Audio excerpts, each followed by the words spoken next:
I wanted to move out into independent living, and I was told by my social worker at the time, who was very good and similar in age, and so we got on really well. And but she said to me at the time, "Don't you know, if you move out because of your support needs and your care needs, you won't be able to continue working?" And I was like, "No, I didn't know that." So I had to give up work. And whenever I moved out, I was like, well, I'm not going to be the type of person that sits at home all day doing nothing, because that's just not me.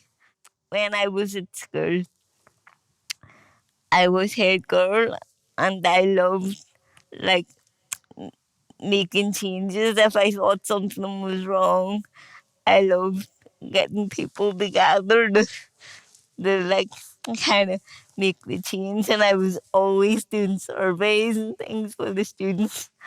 And so I thought, well, I really liked that. And I did work for Disability Action while I was a student. I did their graphics. So I contacted them and told them what was going on, and I I started volunteering for them, and I updated their graphics again. And in that time, they got funding from the Centre of Human Rights for to do a project about disability and human rights. But they were setting up a group. So I went along to it, and you had to apply for it like a job. And I was one of the people that was selected. There were 16 of us, and we became the Real Disability Network.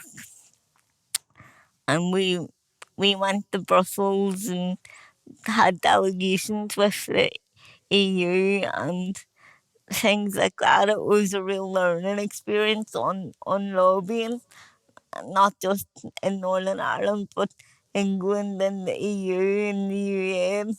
It was fantastic, fantastic learning, and I really enjoyed it. But the the funding was coming to an end, so we went independent, and we got a bit of our own funding. But as COVID was hitting, just before COVID, pre-COVID, it was getting harder and harder to get funding. So we decided just to be an online group, and that's pretty much how my online activism started then.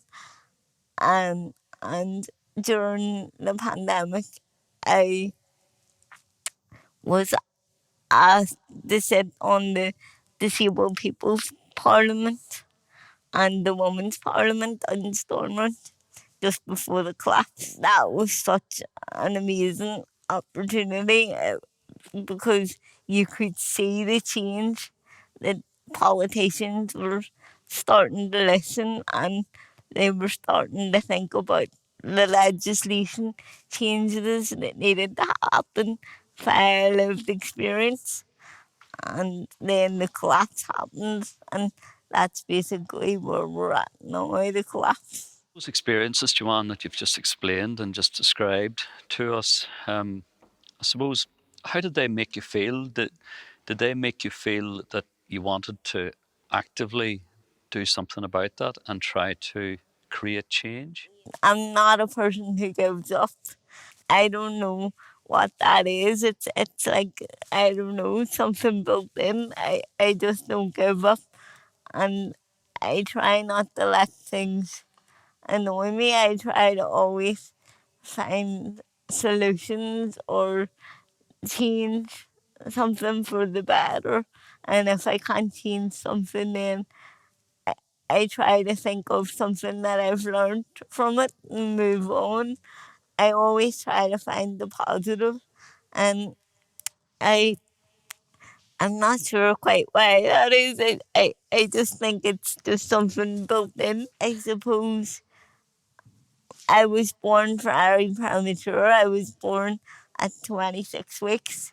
So I suppose in a way I've always been fighting for my life, so this is just a different fight.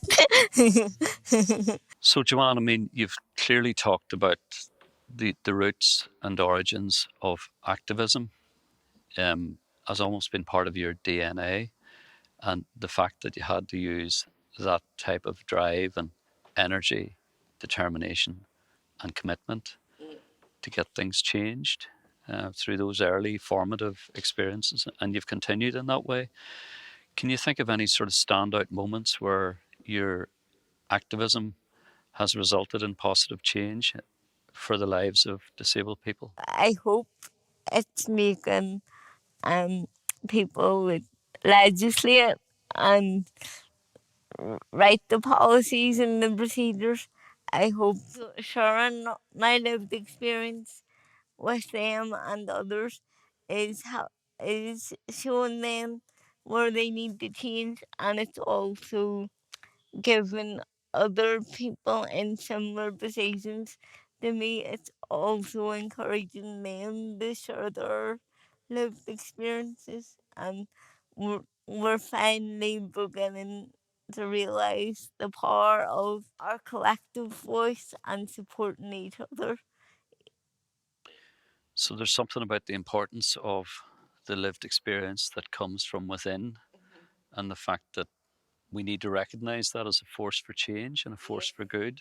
Yes, because you just have to look at that one statement I made at the Queen's when I was watching the drama students doing the role plays, when I said, "They yourself and Gavin, why are you using students and not real people like me?" I mean, as a further extension of the fact that you're really interested in research, you've gone on to be involved in other research studies and publications. Do you want Yes. to tell us a bit about that?